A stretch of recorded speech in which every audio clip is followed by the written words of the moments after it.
Hello मेरे प्यारे छात्रों, आप सभी कैसे हैं? मैं उम्मीद करता हूँ दोस्तों आप सभी अच्छे होंगे, अच्छे बने रहिए दोस्तों। तो इस वीडियो में जीव जनन कैसे करते हैं इससे संबंधित इम्पोर्टेंट प्रश्न कराने वाला हूँ, जो आपके एग्ज़ाम की दृष्टि से मेरे प्यारे छात्रों आप सभी के लिए काफ़ी यूज़फुल रहेगा।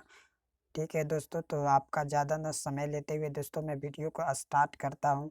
यदि दोस्तों आप हमारे चैनल पर नए छात्र हैं दोस्तों, तो आप हमारे चैनल को सब्सक्राइब कर बेल आइकन प्रेस कर दें। तो आइए दोस्तों प्रश्न संख्या 1 की ओर बढ़ते हैं। तो प्रश्न संख्या 1 है आपके स्क्रीन पर मेरे प्यारे छात्रों। दो कोशिकाएं जो समसूत्री विभाजन के परिणाम स्वरूप बनती है होती है, यानी दो कोशिकाएं जो समसूत्री विभाजन के परिणाम स्वरूप बनती है दोस्तों, तो वह एक जैसी दिखाई देती है। कैसे दोस्तों एक जैसी? तो आपका जो प्रश्न संख्या 2 की ओर बढ़ते हैं मेरे प्यारे छात्रों।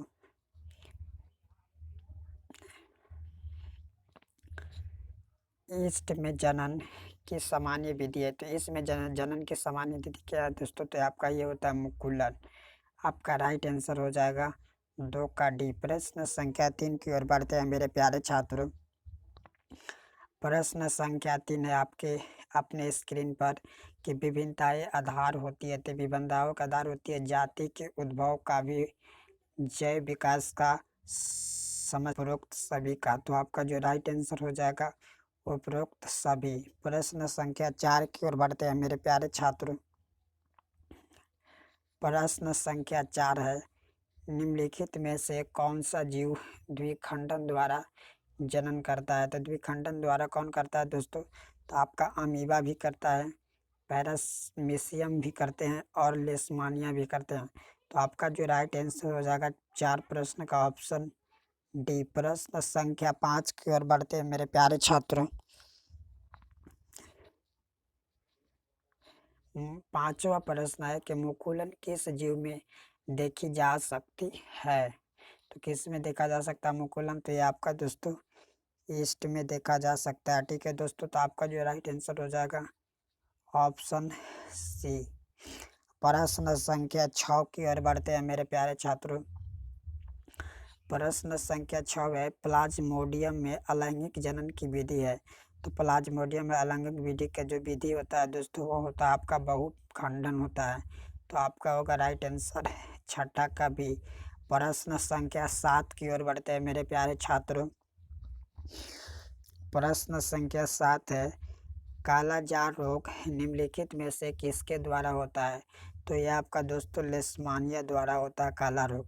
ठीक है दोस्तों, तो ऑप्शन सी हो जाएगा आपका राइट आंसर। प्रश्न संख्या 8 की ओर बढ़ते हैं मेरे प्यारे छात्रों।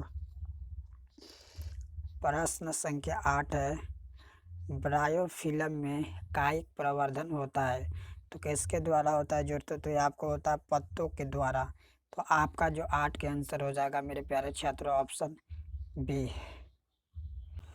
प्रश्न संख्या 9 की ओर बढ़ते हैं मेरे प्यारे छात्रों। प्रश्न संख्या 9 है, आलू में कायिक प्रवर्धन होता है। तो आलू में कायिक प्रवर्धन किसके द्वारा होता है दोस्तों? तो ये आपके तनों के द्वारा होता है। तो आपका राइट आंसर हो जाएगा 9 प्रश्न का ऑप्शन बी। प्रश्न संख्या 10 की ओर बढ़ते हैं मेरे प्यारे छात्रों। प्रश्न संख्या 10 है आपके अपने स्क्रीन पर।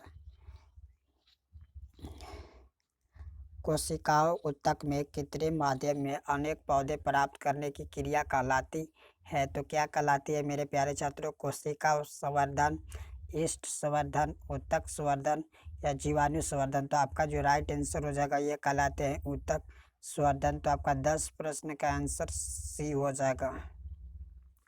प्रश्न संख्या 11 की ओर बढ़ते हैं मेरे प्यारे छात्रों।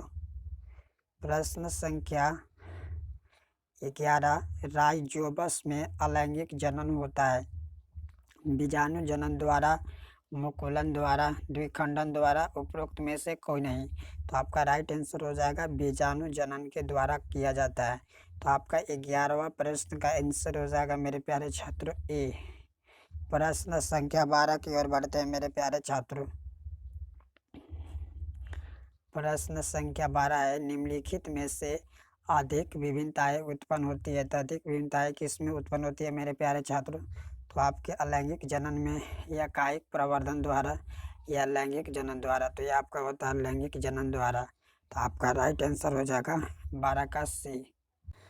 प्रश्न संख्या 13 की ओर बढ़ते हैं मेरे प्यारे छात्रों। प्रश्न संख्या 13 आपके स्क्रीन पर। प्राय पपीते में फूल होते हैं। तो प्राय पपीते में फूल क्या होते हैं दोस्तों? एक लिंगी, द्विलिंगी या न्यूटर या अलिंगी या उपरोक्त में से कोई नहीं। तो आपका जो राइट आंसर होगा एक लिंगी होते हैं। तो आपका राइट आंसर हो जाएगा 13 प्रश्न का ए। प्रश्न संख्या 14 की ओर बढ़ते हैं मेरे प्यारे छात्रों। 14 आपके स्क्रीन पर है मेरे प्यारे छात्रों। परागन अंकुरित होने पर उत्पन्न करते हैं। तो क्या उत्पन्न करते हैं दोस्तों? तो आपके परागनलिका नर केंद्रक युग्मक और नर युग्मकों भेद को भी उत्पन्न करते हैं। तो आपका राइट आंसर हो जाएगा ऑप्शन 14 का डी हो जाएगा मेरे प्यारे छात्रों। प्रश्न संख्या 15 की ओर बढ़ते हैं मेरे प्यारे छात्रों। प्रश्न संख्या 15 आपके स्क्रीन पर। कुछ एक कोशीय जीव एक साथ अनेक संसदीय कोशिका में विभाजित हो जाते हैं। जनन की इस विधि को क्या कहा जाता है? तो जनन की इस विधि को कहा जाता है आपका बहुविखंडन। तो आपका जो राइट आंसर हो जाएगा मेरे प्यारे छात्रों ऑप्शन डी। प्रश्न संख्या 16 की ओर बढ़ते हैं मेरे प्यारे छात्रों। प्रश्न संख्या 16 आपके स्क्रीन पर। युग्मनज होते हैं। तो युग्मनज क्या होते हैं? तो आपका द्विगुणित होते हैं, द्विगुणित। आपका राइट आंसर हो जाएगा 16 का भी। प्रश्न संख्या 17 की ओर बढ़ते हैं मेरे प्यारे छात्रों। प्रश्न की संख्या 17 है कि एंडोस्पर्म केंद्रक होते हैं। तो इसमें एंडोस्पर्म केंद्रक त्रिगुणित होते हैं। क्या होते हैं दोस्तों? त्रिगुणित। आपका राइट आंसर हो जाएगा 17 का सी। प्रश्न संख्या 18 की ओर बढ़ते हैं मेरे प्यारे छात्रों। प्रश्न संख्या 18 है कि दोहरा निषेचन निम्नलिखित में से किसका लक्षण है? तो दोहरा निषेचन किसका है? तो ये आपका एंजियोस्पर्म का है। ठीक है दोस्तों, तो आपका राइट आंसर हो जाएगा 18 प्रश्न का ऑप्शन है। प्रश्न संख्या 19 की ओर बढ़ते हैं मेरे प्यारे छात्रों।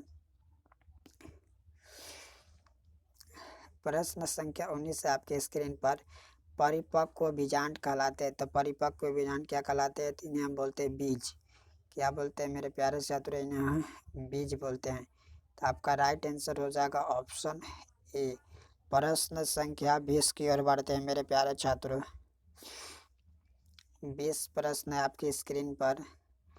प्रत्येक परागन कितने नर युग्मक उत्पन्न करते हैं? तो कितने उत्पन्न करते हैं?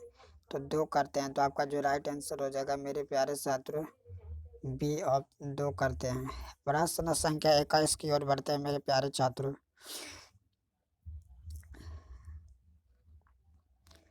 21 है परागनों का स्त्री कैंसर के वर्तिकाग्र तक स्थानांतरित होना कहलाता है। तो क्या कहलाता है दोस्तों? परागन कहलाता है। क्या कहलाता है? परागन। तो आपका राइट आंसर हो जाएगा ऑप्शन बी। प्रश्न संख्या 22 की ओर बढ़ते हैं मेरे प्यारे छात्रों। प्रश्न संख्या 22 है आपके स्क्रीन पर। मानव नर में प्राथमिक जनन अंग है। तो मानव नर में प्राथमिक जनन अंग क्या होता है दोस्तों? तो ये आपका वृषण होता है। क्या होता है? वृषण। तो आपका राइट आंसर हो जाएगा मेरे प्यारे छात्रों ऑप्शन है। प्रश्न संख्या 23 की ओर बढ़ते हैं मेरे प्यारे छात्रों। प्रश्न संख्या 23 है आपके स्क्रीन पर। नर लैंगिक हार्मोन है। तो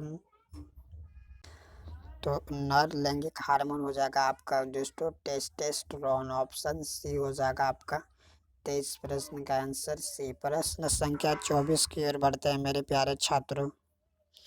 प्रश्न संख्या 24 है। मादा लैंगिक हार्मोन है। तो मादा लैंगिक हार्मोन कौन सा है दोस्तों? तो ये आपका एस्ट्रोजन। क्या होता है? ए। प्रश्न संख्या 25 की ओर बढ़ते हैं मेरे प्यारे छात्रों। प्रश्न संख्या 25 है आपके स्क्रीन पर। मानव मादा में प्राथमिक लैंगिक अंग है। तो मानव मादा में प्राथमिक लैंगिक अंग कौन सा है दोस्तों? तो आपका होता है अंडाशय होता है। क्या होता है? अंडाशय। तो आपका राइट आंसर हो जाएगा ऑप्शन डी। प्रश्न संख्या 26 की ओर बढ़ते हैं मेरे प्यारे छात्रों। 26 प्रश्न है, मानव मदाओं में अंड का निषेचन होता है तो कहाँ होता है दोस्तों? तो ये आपका अंडवाहिनी में होता है। तो आपका राइट आंसर हो जाएगा ऑप्शन बी। प्रश्न संख्या 27 की ओर बढ़ते हैं मेरे प्यारे छात्रों। प्रश्न संख्या 27 है आपके स्क्रीन पर। अंडाशय से अंड के मोचन की क्रिया कहलाती है तो क्या कहलाती है? आपका अंडोत्सर्ग कहलाती है। तो आपका राइट आंसर हो जाएगा 27 का ए। प्रश्न संख्या 28 की ओर बढ़ते हैं मेरे प्यारे छात्रों। प्रश्न संख्या 28 है आपके स्क्रीन पर कि ब्लास्टूला का गर्भाशय की भित्ति के साथ जुड़ना कहलाता है तो क्या कहलाता है? तो ये आपका रोपण कहलाता है। क्या कहलाता है? प्रश्न संख्या 29, अंडोत्सर्ग की क्रिया लैंगिक चक्र आवर्त के किस दिन होती है? तो कितने दिन बाद होता है दोस्तों? तो ये आपके लैंगिक चक्र के अंतिम दिन से पहले तथा 14 दिन, अंतिम दिन से 14 दिन होता है। ठीक है दोस्तों, आपका राइट आंसर हो जाएगा ऑप्शन डी। इस वीडियो का आपका अंतिम प्रश्न होगा मेरे प्यारे छात्रों। प्रश्न संख्या आपका 30 है आपके स्क्रीन पर। प्रश्न संख्या 30 कहता है कि कोपर्स ल्यूटियम द्वारा कौन सा हार्मोन स्रावित होता है? तो कौन सा? तो ये आपका प्रोगेस्टेरोन हार्मोन स्रावित होता है। तो आपका राइट आंसर हो जाएगा ऑप्शन बी हो जाएगा मेरे प्यारे छात्रों। थैंक यू दोस्तों। जय हिंद, जय भारत, जय भीम।